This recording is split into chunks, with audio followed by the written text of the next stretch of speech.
So welcome back to new video. இன்றைக்கி நம்ம வீடியோவில் என்ன பார்க்க போகிறோம்னு பார்த்தீங்கன்னா, கார்பனும் ஜியோ இணைந்து பாரத் K1 அப்படின்ற ஒரு 4G மொபைல் வந்து லான்ச் பண்ணியிருக்காங்க. ஒரு ₹1000 பட்ஜெட்டுக்குள்ளே. ஸோ ஒரு ₹1500 வரைக்கும் வெளியே வந்து மார்க்கெட்டில் வந்து சேல் ஆகி இருக்குது. இதில் 4G சிம் போட்டுக்கலாம், அதாவது ஜியோ சிம் மட்டும் போட்டுக்கலாம், எக்ஸ்ட்ரா ஒரு மெமரி கார்டு போட்டுக்கலாம். ஸோ இதோட மொபைலோட அன்பாக்சிங் தான் நீங்கள் பார்க்க போகிறோம். ப்ளஸ் அந்த மொபைல் என்ன ஆப்ஷன் இருக்குன்னு விரிவாகவும் பார்க்க போகிறோம். மொபைலில் பார்த்தீங்கன்னா கைடு, சார்ஜர், மொபைல் அவ்வளோதான் இருக்குது, வேறு எதுவும் இதில் கிடையாது. அதுபோல் பேட்டரி பார்த்தீங்கன்னா 5C பேட்டரி கொடுத்துருக்காங்க, USB டைப் கொடுத்துருக்காங்க, V8 கேபிள் போட்டுக்கலாம். அதுபோல் ஆக்சி பின் வந்து நம்ம ஹெட்செட் ஜாக்கும் யூஸ் பண்ணிக்கலாம். டாப் சைடு ஓரளவுக்கு பெருசாக இருக்குது. பேக் சைடு கேமரா பார்த்தீங்கன்னா உங்களுக்கு 0.3 MP கேமரா வந்து கொடுத்துருக்காங்க, பேசிக்காக தான் இருக்குது. ஸோ மற்றபடி எப்பயும் போல் லாக்லாம் வச்சு கொடுத்துருக்காங்க. மொபைலில் வந்து பார்த்தீங்கன்னா உங்களுக்கு ஸ்க்ரீன் சைஸ் கொஞ்சம் ரொம்ப சிறுசாகிட்டாங்க. ஸோ ஸ்க்ரீன் சைஸ் பெருசாக இருந்தால் நல்லா இருந்திருக்கும். மல்டிமீடியாவில் பார்த்தீங்கன்னா உங்களுக்கு voice recording, video player, audio player இது மாதிரி வழக்கமாக கொடுத்துருக்காங்க.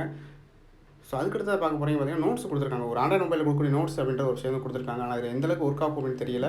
இது யூஸ் பண்ணுறவங்களாம் பார்த்தீங்கன்னா கொஞ்சம் நார்மலாக யூஸ் பண்ணுறவங்க மட்டும் தான் யூஸ் பண்ணுவாங்க. உங்களுக்கு நோட்ஸ் வந்து அதுக்கு தேவைப்படாது. இதில் பார்த்தீங்கன்னா UPI வந்து நம்ம யூஸ் பண்ணிக்கலாம். அப்டேட்டில் பார்த்தீங்கன்னா UPI வரும் அப்படின்ற மாதிரி சொல்லியிருக்காங்க. நம்ம ஜியோ UPIன்னு ஒரு ஆப்ஷன் இருக்குது. ஸோ அதை நம்ம எனபிள் பண்ணிக்கிட்டோம் அப்படின்னா, ஸோ நம்ம அக்கௌண்ட் நம்பர் கொடுத்து எனபிள் பண்ணிட்டோம்னா யூஸ் பண்ணிக்கலாம். இல்லை ஜியோ சினிமா வந்து கொடுத்துருக்காங்க. ஸ்க்ரீன் சைஸ் கொஞ்சம் பெருசாக இருந்தது அப்படின்னா ஒரு வீடியோ பார்க்குறதுக்கு ஒரு கம்ஃபர்டபுளாக இருக்கும். பட் ரொம்ப பெருசாக கொடுத்துருக்காங்க. அதுக்கடுத்து பார்த்தீங்கன்னா உங்களுக்கு Jio 7 கொடுத்துருக்காங்க. மியூசிக் வந்து கேட்டுக்கலாம். நம்ம மொபைலில் வந்து நம்பர் வந்து ஆட் பண்ணிட்டீங்க அப்படின்னா பழைய மியூசிக், புது மியூசிக் எல்லாமே கேட்டுக்கலாம். மெமரி கார்டு போகிற ஸ்லாட்டும் வந்து இதில் வந்து இன்ஃபில்ட்டாகவே கொடுத்துருக்காங்க. ஸோ பேட்டரி அப்படி எடுத்துட்டோம்னா உங்களுக்கு 1000 mAh பேட்டரி கொடுத்துருக்காங்க, 5C பேட்டரி. அது ஒரு நல்ல வரவேற்கத்தக்க ஒரு விஷயம். ஏன்னா பார்த்தீங்கன்னா இப்போ வர எல்லா மொபைலுக்குமே வந்து 5C பேட்டரி வந்து கொண்டு வந்துட்டாங்க.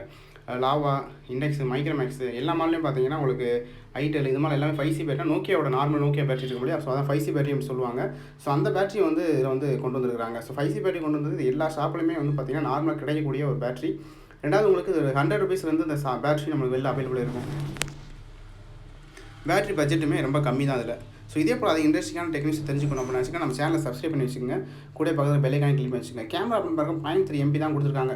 பேசிக்காக கொடுத்துருக்காங்க, அது எதுக்காக கொடுத்துருக்கானே தெரியல. ஸோ கொடுக்கணும் அப்படின்றக்காக கொடுத்துருப்பாங்க நினைக்கிறேன். ரொம்ப கிளாரிட்டி வைஸ் பார்த்தீங்கன்னா ரொம்பவே கம்மியாக இருக்குது. ஸோ இந்த மொபைலை தவிர்த்து பார்த்தீங்கன்னா V1, V2 அப்படின்னு சொல்லிட்டு எக்ஸ்ட்ரா 2 மாடல் லான்ச் பண்ணியிருக்காங்க. அது வந்து பார்த்தீங்கன்னா ஸ்க்ரீன் சைஸ் வந்து பெருசாக இருக்கும் அப்படின்ற மாதிரி சொல்லியிருக்காங்க.